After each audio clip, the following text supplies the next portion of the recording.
जन दिले तू मला मालिकेच्या आजच्या भागामध्ये आपण पाहणार आहोत की आता इकडे ऊर्जा जी आहे ती आपल्या आईलाच म्हणजे पूर्वाला म्हणत असते की त्या दिवशी हर्षवर्धन जहागीरदार पोलीस स्टेशनमध्ये बोलत होता की आपला असाही संबंध आहे, याचा अर्थ दिव्याचा तो सासरा आहे आणि म्हणूनच तो या सगळ्या संबंधांबद्दल बोलला. तर आता ऊर्जाला याची लिंक लागत असते, पण आता ऊर्जाला हेही सत्य जाणून घ्यायचं असतं की दिव्याचा तो सासरा कसा, म्हणजेच दिव्याने त्या मुलासोबत म्हणजे हर्षवर्धनच्या मुलासोबत लग्न केलं ही गोष्ट माझ्यापासून का लपवून ठेवलीस, हा मोठा प्रश्न होता ऊर्जाच्या मनामध्ये.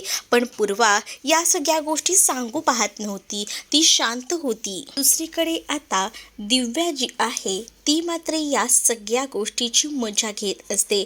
म्हणजे इकडे हर्षवर्धन सुद्धा आता खूप जोरजोरात त्याचं ताळतंत्र सोडून बोलत असतो आणि त्याच वेळेला आता दिव्यालाही समजतं की या घरामध्ये खरी तर आता मजा येणार आहे.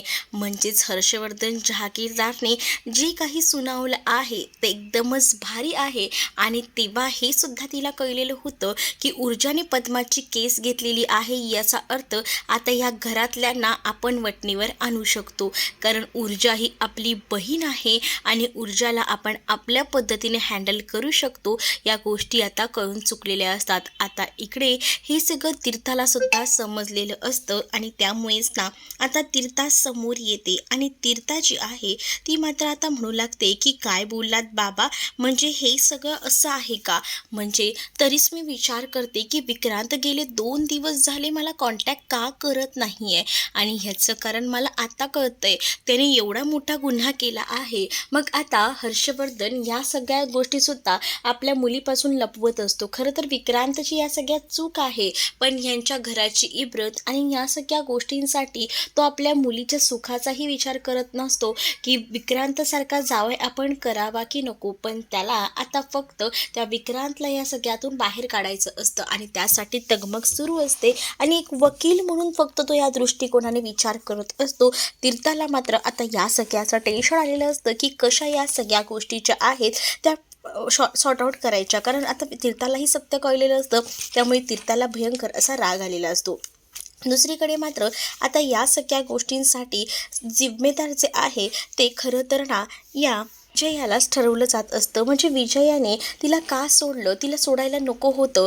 जर तिला घरात ठेवलं असतं तर हे सगळं काही झालंच नसतं. तुमचं खूप जास्त चुकलेलं आहे. तुम्हाला मी म्हटलं होतं की त्या पद्माला घरात ठेवा, तुम्ही त्या पद्माला बाहेर सोडून दिलं, तुमचं हे चुकलेलं आहे.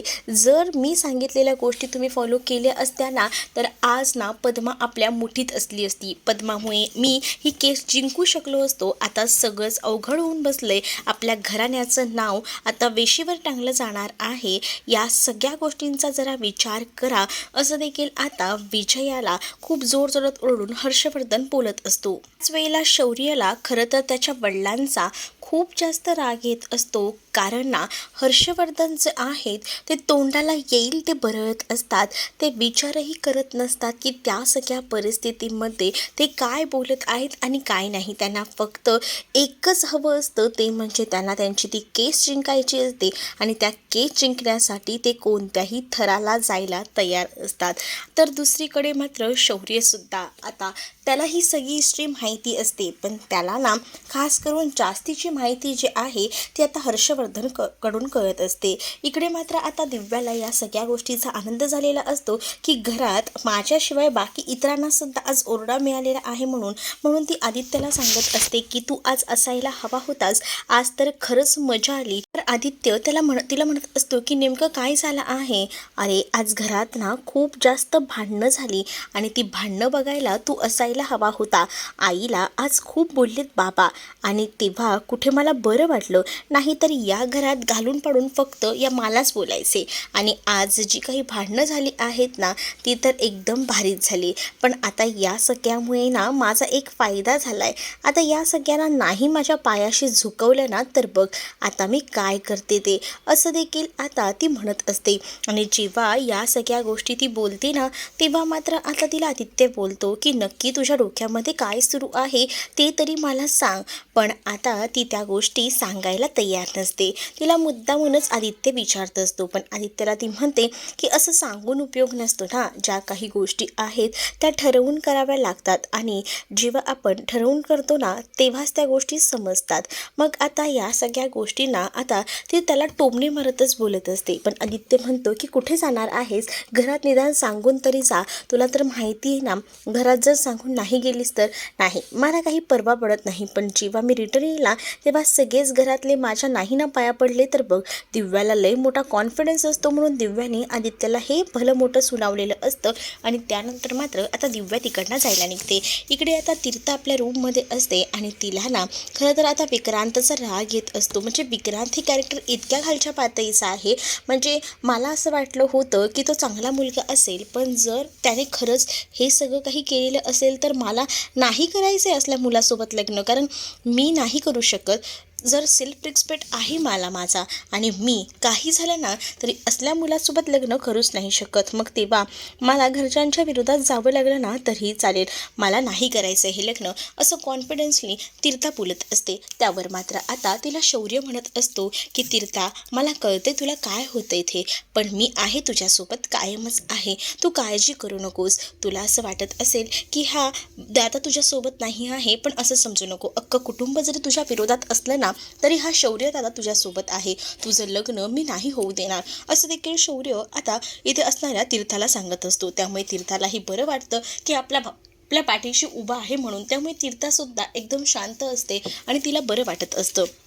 त्यानंतर आता तीर्था ही शौर्याला मिठी मारते. शौर्य देखील अगदी मायेनेच तीर्थाला जवळ घेतो, कारण आता तीर्थाला जे काही टेन्शन सुरू आहे तीर्थाच्या डोक्यामध्ये या सगळ्या गोष्टी माहिती असतात आणि या सगळ्या गोष्टी ज्या आहेत त्या जेव्हा कळतात ना तेव्हा मात्र आता तिला विक्रांतचा खरा चेहरा कळलेला असतो.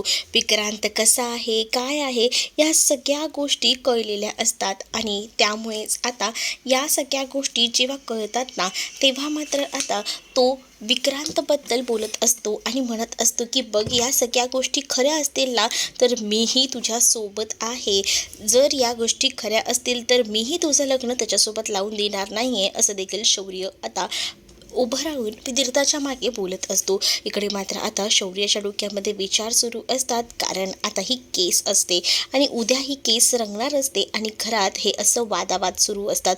पद्मा गेल्यामुळे घरात वातावरण हे खूप जास्त गरम झालेलं असतं.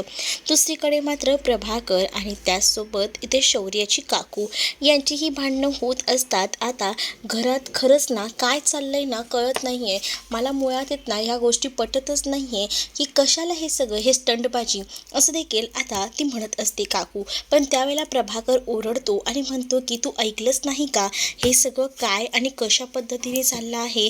या सगळ्यामध्ये घराची इज्जत तर जाते पण सगळ्या गोष्टीसुद्धा विचार करण्यासारख्या आहेत. तू 2 मुलांची आई आहेस ना, मग तू अशा गोष्टी विसरू कशा शकतेस, असं देखील प्रभाकर तिला ओरडून ओरडून बोलत असतो. कारण आता त्या काकूचं म्हणणं असं असतं की विक्रांत दोषी आहे की पद्मा. मला तर वाटतं ह्या पद्मानेच त्या विक्रांतला नादी लावलं असेल, असं गलिच्छ आता ही काकू बोलत असते. त्यावर प्रभाकर खूप जास्त चिडलेला असतो आणि तू ह्या सगळ्या गोष्टी कशा काय बोलू शकतेस असं म्हणतो. आपल्याला ह्या गोष्टी खरंच माहीत नाहीत ना तर त्या गोष्टींमध्ये जास्त नाक खुपसून बोलायचं नाही, असं देखील त्याने ठामपणे त्या काकूला सांगितलेलं असतं आणि काकूची अशा पद्धतीनं त्यांनी बोलती बंद केलेली असते. जेव्हा या सगळ्या गोष्टी बोलतो ना तेव्हा मात्र आता खूप मोठा धक्का जो आहे तो आता बसलेला असतो. तर दुसरीकडे मात्र आता पाहायला मिळतं की इकडे आता पद्मा बोलत असते की बंटी अजूनही आलेला नाही आहे काकू, मी जाऊन बघून येते चाळीपर्यंत. हां चाळीपर्यंत जा, त्याच्या पुढे कुठेही जाऊ नकोस, असं देखील आता पद्माला ठामपणे पूर्वानं सांगितलेलं असतं. जशी पद्मा निघून जाते तशी ऊर्जा दार लावून घेते, कारण ऊर्जाला आता पूर्वाला जाब विचारायचा असतो, तो म्हणजे दिव्याच्या लग्नाबद्दल. तू मला ह्या गोष्टी का नाही सांगितल्या याबद्दल तिला विचारायचं असतं आणि म्हणूनच ती आता आपल्या आईला जाब विचारत असते आणि म्हणत असते की आई काय चाललंय नेमकं, मला या प्रश्नांची उत्तरं दे, म्हणजे दिव्याबद्दल सांग. दिव्याने त्या हर्षवर्धनच्या मुलाशी लग्न कधी केलं, का केलं आणि हे सगळं कधी घडलं, ह्या सगळ्याबद्दल मला माहिती हवी आहे. तू माझ्यापासून अजून किती गोष्टी लपवल्या आहेस, असं देखील ती आता आपल्या आईला म्हणत असते. त्यावर मात्र आता तिला पूर्वा सांगत असते की या सगळ्या गोष्टी खूप जुन्या आहेत आणि ह्या कशा सांगाव्या या मुळात कळत नाही मला, कारण तुझ्यासाठीच मी हे सगळं काही लांब ठेवले तुझ्या ह्या सगळ्या गोष्टींसाठी आणि आज तूच मला ह्या सगळ्याबद्दल विचारतेस. मग आता ऊर्जा म्हणत असते की आई, मलाही काही गोष्टी कळायला हव्यात की काय झालं होतं नेमकं आणि त्या दिव्याने हर्षवर्धनच्या मुलासोबतच लग्न कसं काय केलं, या सगळ्या गोष्टी मला तू सांग. त्यावर आता पूर्वा सांगू लागते की खरं तर माझ्यासाठी सुद्धा हा खूप मोठा धक्का होता. तुला तर चांगलंच माहिती आहे की तुझ्या बहिणीला या गरिबीचा आणि या घराचा खूप जास्त कंटाळा आला होता. तिला फक्त श्रीमंतीत राहायचं होतं आणि त्यासाठी तिचे बरेच प्रयत्न सुरू होते. त्यातच तिला आता असं वाटलं की हर्षवर्धनचा मुलगा जो आहे, मोठा मुलगा, तो त्याने जाळ्यात अडकवलं आणि त्याच्यासोबतच तिने लग्नाचा निर्णय घेतला. तिने लग्न केलं हेही मला माहीत नव्हतं.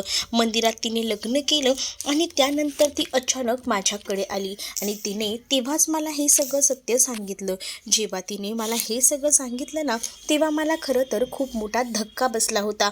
माझ्यासाठी या सगळ्या गोष्टी खूप जास्त वेगळ्या पद्धतीच्या होत्या असं देखील आता म्हटलं जात असतं. आता ऊर्जाला हे सगळं ऐकून तर धक्काच बसतो. ऊर्जा तर आता बघतच राहते, पण पूर्वा जेव्हा तिला सगळी हकीकत सांगते ना, तेव्हा मात्र आता तिला कुठे जाऊन तिचे डोळे उघडतात. म्हणजे आई, या सगळ्या गोष्टींसाठी तू मला लांब ठेवत होतीस तर मग इकडे मात्र आता जो हर्षवर्धन असतो तो आपल्या आईसाहेबांना जाब विचारत असतो.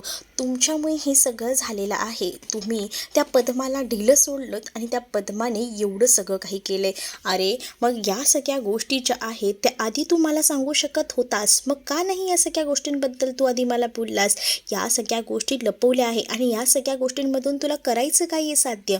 मी एक वकील आहे आणि मी माझ्या परीने या सगळ्या गोष्टी हँडल करतोय आणि मला कळतंय की या सगळ्या गोष्टी कशा हँडल करायच्या त्या, आणि त्यामुळेच ना मला उगाच आहे ना तापायला लावू नका, कारण मला माहिती आहे की या गोष्टी ज्या आहेत ना त्या भयंकर आहेत आणि त्यामुळेच या केसमध्ये मला काही झालं तरी जिंकायचं आहे आणि ते जिंकण्यासाठी मी काही करायला तयार आहे असं देखील आता म्हटलं जातं. आणि जेव्हा या सगळ्या गोष्टी बोलल्या जातात ना, तेव्हा मात्र आता मग तू काय करणार आहेस, तर माझ्या ऑपोजिटला यशवंत शिंदेची मुलगी ऊर्जा शिंदे ही उभी आहे आणि तिच्या विरुद्ध माझी ही केस आहे. तिनेच पद्माची केस हाताळायला घेतली आहे असं देखील आता म्हटलं जातं.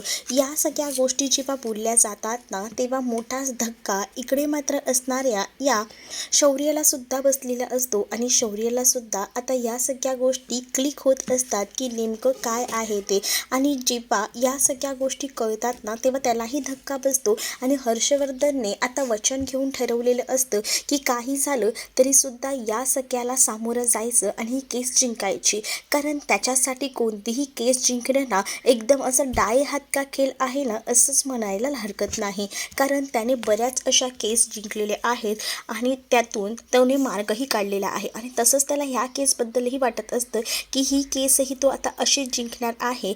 पण इकडे मात्र सगळं काही उलटच असतं. तर दुसरीकडे मात्र आता पाहायला मिळतं की हा सगळा जो काही आहे तो ड्रामाच वाटत असतो इथे असणाऱ्या काकूला, कारण या हर्षवर्धनची इतकी बोंबाबोंब जी सुरू असते. हर्षवर्धन ज्या तोंडाने बोलत असतो ना ते भयंकर असतं. म्हणजे त्याला ती केस जिंकण्यासाठी ना तो कोणत्याही पायरीवर जायला तयार असतो आणि अगदीच त्याचं तसंच होत असतं आणि म्हणून ना खूप जास्त असा राग घरातल्या सगळ्यांनाही येत असतो. दुसरीकडे आता दिव्याबद्दल सांगत असतानाच आता पूर्वा बोलत असते की खरं तर या सगळ्या गोष्टी मला आधीही कळल्या नव्हत्या की ह्या सगळ्या अशा आहेत, पण नंतर मला या सगळ्या गोष्टी एका वेगळ्या पॉईंटनंतर कळल्या. पण तेव्हा मी डायरेक्टली सांगून टाकलं की या घरात तू पुन्हा यायचं नाही. तू आता लग्न केलं आहेस ना, मग लग्न करायचं आणि त्या घरात तिथंच राहायचं. या घरात बिलकुलही पाऊल ठेवायचं नाही. आता मला सांगितलं आहेस ते शेवटचं, यानंतर माझ्यासमोर उभंही राहायला यायचं नाही असं मी दिव्याला सांगितलं, कारण त्या हर्षवर्धनची सावली ना मला तुझ्यावर पडू द्यायची नव्हती आणि म्हणूनच मी या सगळ्यापासून तुला अलिप्त ठेवलं, तुला लांब ठेवलं असं देखील पूर्वा जी आहे ती ऊर्जाला बोलत असते. आणि या सगळ्या गोष्टी बोलत बोलत असतानाच आता ऊर्जा जी आहे ती पाहतच राहते आणि त्यानंतर ऊर्जा आपल्या आईला म्हणत असते की आई, आता मला कळते की तेव्हा तू ह्या सगळ्या गोष्टी माझ्यापासून लपवत होतीस, मला या सगळ्यापासून लांब ठेवत होती, त्याचा अर्थ हा आहे. तर असं देखील आता म्हटलं जातं.